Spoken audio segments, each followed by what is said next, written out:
നമസ്കാരം സുഹൃത്തുക്കളെ. ജർമ്മൻ സർക്കാരിന്റെ മുന്നിൽ, കേന്ദ്ര സർക്കാരിന് മുമ്പിൽ രണ്ട് അപേക്ഷകൾ വന്നിരിക്കുകയാണ്. ഒരു അപേക്ഷ എന്ന് പറയുന്നത് ഓപ്പൺഹെയിം എന്ന് പറയുന്ന അവിടുത്തെ ഒരു പ്രവിശ്യയിലെ സൂന്ന് ഒരു അപേക്ഷ വന്നിരിക്കുകയാണ്. ഞങ്ങളുടെ മുമ്പിൽ ഒരു 5ഓളം കഴുതകളെ, ഗസയിൽ പരിക്ക് പറ്റിയ കഴുതകളെ ഇവിടെ കൊണ്ടുവന്ന് ശുശ്രൂഷിച്ച് അവരെ ഈ പറയുന്ന മൃഗശാലയിൽ പരിപാലിക്കാൻ ഞങ്ങൾക്ക് അവസരം തരണം എന്ന് പറഞ്ഞിട്ടൊരു അപേക്ഷ. മറ്റപേക്ഷ എന്ന് പറയുന്നത് അവിടുത്തെ ഒരു ഹോസ്പിറ്റൽ ഡോക്ടർമാർ ആവശ്യപ്പെട്ടിരിക്കുകയാണ്. ഗസയിലെ കുട്ടികളെ, പരിക്കുപറ്റിയ കുട്ടികളെ കൊണ്ടുവരണം, അവർക്ക് ചികിത്സ കൊടുക്കണം, അവരുടെ പാർപ്പിക്കണം. ഇപ്പൊ രണ്ടപേക്ഷകൾ മുന്നോട്ട് വന്നപ്പോൾ ജർമ്മൻ സർക്കാർ ആദ്യത്തെ അപേക്ഷ സ്വീകരിച്ച് കുട്ടികളുടെ അപേക്ഷ തിരസ്കരിച്ചിരിക്കുകയാണ്. പേഴ്സണലി എന്നോട് ചോദിച്ചാൽ ഞാൻ പറയും രണ്ടും സ്വീകരിക്കണം. കാരണം ഗസയിലെ കുട്ടികളെ പറ്റി നമുക്ക് വേദനയുണ്ട് തീർച്ചയായിട്ടും. അവരുടെ മാതാപിതാക്കന്മാർ ചെയ്ത തെറ്റുകൾക്ക് കുട്ടികൾ എന്ത് പിടച്ചു, പാവം 5-6 വയസ്സുള്ള കുട്ടികളുടെ മുഖം കാണുമ്പോൾ നമുക്ക് വിഷമമുണ്ട്. ഞാൻ അവർ ചെയ്ത കാര്യങ്ങളെ പറ്റി കൂടുതലൊന്നും കടക്കുന്നില്ല. എന്റെ അഭിപ്രായം അതാണ്. പക്ഷേ ജർമ്മൻ സർക്കാർ അംഗീകരിച്ചില്ല, അവരെ തിരസ്കരിച്ചു. അങ്ങനെ 5ഓളം കഴുതകളെ പലസ്തീനിൽ നിന്ന് വിമാനമാർഗം കൊണ്ടുവന്ന് ജർമ്മനിയിൽ ചികിത്സ കൊടുക്കും. അതിനുശേഷം ഈ പറയുന്ന മൃഗശാലയിൽ കൊണ്ടുപോയി പാർപ്പിച്ച് ക്യാരറ്റും പിന്നെ പാലും എല്ലാം കൊടുത്ത് അവർ നിൽക്കുകയാണ്. അപ്പൊ ചർച്ച ചെയ്യേണ്ട വിഷയം എന്ന് പറയുന്നത് യൂറോപ്പിന്റെ ഒരു സ്ട്രാറ്റജി ഷിഫ്റ്റ് മാറുകയാണ് പലസ്തീനിലേക്കുള്ള. നമുക്കറിയാം, ഇന്തിഫാദ, സേവ് പാലസ്തീൻ അല്ലെങ്കിൽ പാലസ്തീൻ 2 സ്റ്റേറ്റ് സൊല്യൂഷൻ എന്ന് പറഞ്ഞുകൊണ്ട് മുന്നോട്ട് വന്ന രാജ്യങ്ങളാണ് എല്ലാവരും. ജർമ്മനി, ഫ്രാൻസ് അല്ലെങ്കിൽ ഇറ്റലി, എല്ലാ രാജ്യങ്ങളും. ഇപ്പോൾ ഷിഫ്റ്റ് നമുക്ക് കാണാൻ സാധിക്കും. ആദ്യമേ പറയേണ്ട ഒരു കാര്യം എന്ന് പറയുന്നത്, എന്താണ് ഈ കഴുതകൾക്ക് പാലസ്തീനിൽ വലിയ ഡിമാൻഡ്? ഒക്ടോബർ 7 തരക്കേടില്ലാണ്ട് ജീവിച്ചു പോയ ഒരു രാജ്യമാണ് പാലസ്തീൻ എന്ന് പറയുന്നത്. വലിയ തട്ടലും മുട്ടലൊന്നുമില്ല. അറബികൾ സക്കാത്ത എന്തെങ്കിലും കൊടുക്കും, അതായത് എന്തെങ്കിലുമൊക്കെ പൈസ കൊടുക്കും. വലിയ പണിയൊന്നും ചെയ്യേണ്ട. അത്യാവശ്യം NGO മുഖേന ഫണ്ടുകളൊക്കെ വരുന്നുണ്ട്. സുഖമായി കഴിഞ്ഞിരുന്ന രാജ്യമായിരുന്നു പാലസ്തീൻ എന്ന് പറയുന്നത്. ഒക്ടോബർ 7 ശേഷം ഇസ്രായേൽ ബോംബിങ് ആരംഭിച്ചു. ആദ്യം റോഡുകൾ ബോംബിട്ട് നശിപ്പിച്ചു. വണ്ടി ഓടിച്ച് നിങ്ങൾ കഷ്ടപ്പെടണ്ട. രണ്ടാമെന്ന് പറയുന്നത് ഇന്ധനം, പെട്രോൾ കൊടുക്കുന്ന വഴി അവസാനിപ്പിച്ചു. കഴുതകൾ മാത്രമാണ് ആശ്രയം. നമ്മൾ കാണുന്നതാണ് പല വീഡിയോസിലും.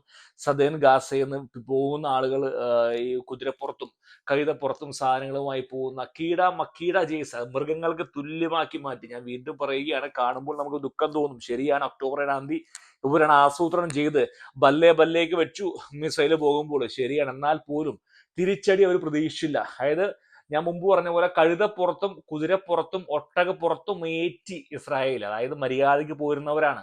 ഇപ്പോൾ അതുപോലുമില്ല. കഴുതകളെ അവിടുന്ന് പുറത്ത് കിടത്തി ഇനി നടന്ന് അതായത് ഒരു പ്രദേശത്ത് നിന്ന് അപ്പുറത്ത് പോകണമെങ്കിൽ മരുഭൂമി കൂടി നടന്നേ പറ്റൂ. കാരണം കഴുതകളെല്ലാം കൊണ്ടുപോയിരിക്കുക. ഫ്രാൻസ് കുറെ കൊണ്ടുപോയി, കുറെ ഇസ്രായേൽ തട്ടിക്കൊണ്ടുപോയി, പല രാജ്യങ്ങൾക്കും കൊടുത്തിട്ട് ഇനിയിപ്പം അറിഞ്ഞു, ഞാൻ അതിൽ കൂടുതൽ കിടക്കുന്നില്ല. അപ്പം പറഞ്ഞു പറഞ്ഞ വിഷയം ഇതാണ്, കഴുതകളുമായി ബന്ധപ്പെട്ട വിഷയം. ജർമ്മനിയുടെ സ്ട്രാറ്റജി കംപ്ലീറ്റ്ലി മാറുകയാണ്.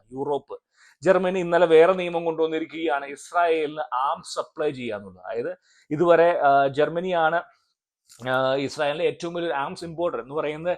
ജർമ്മനി ഇസ്രായേൽ ഉപയോഗിക്കുന്ന ടാങ്കേഴ്സ് ആയാലും അവിടെ ഉപയോഗിക്കുന്ന എല്ലാത്തിനും കോമ്പണൻസ് ഒരുപാട് ജർമ്മനിയിൽ നിന്ന് വരുന്നുണ്ട്.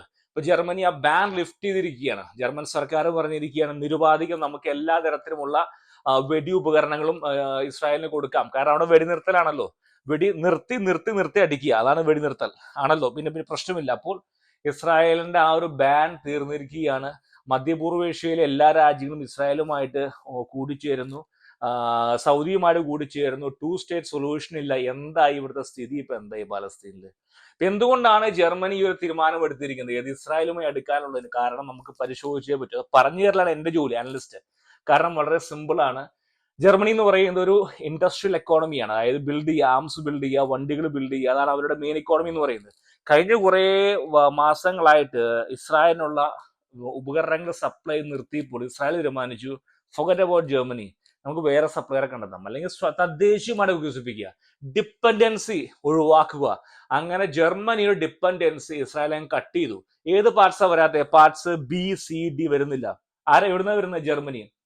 നിക്കാലോസ്കോ ജർമ്മനിന് വേണ്ട, ഗോ ടു ഇന്തോനേഷ്യ അല്ലെങ്കിൽ ചൈന അല്ലെങ്കിൽ വേറെ രാജ്യങ്ങൾ.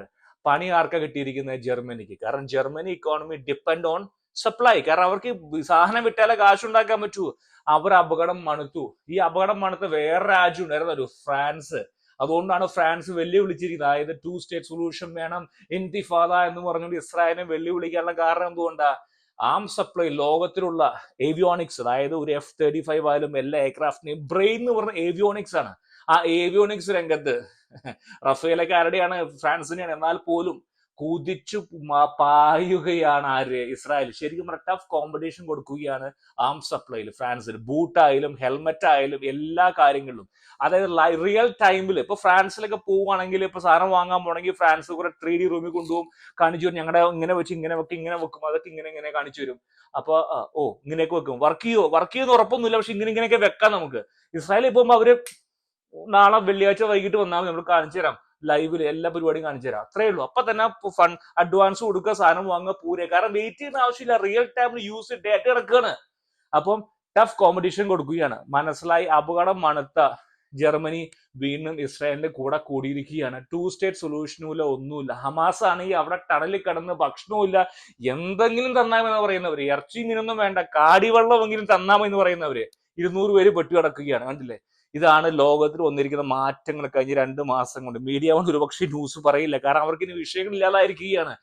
ഞാൻ ഇന്നലെ തബാബായിയുടെ പറഞ്ഞു, തബാബായി പോയി, തബാബായി പോകുന്ന ഹെസ്ബുള്ള പോയി. ചുരുക്കം പറഞ്ഞാല് പേഴ്സണലി ശരിക്കും പറഞ്ഞാൽ കുട്ടികളെ കൊണ്ടുപോകണം, ചികിത്സിക്കണം, തിരിച്ചുവിടണം.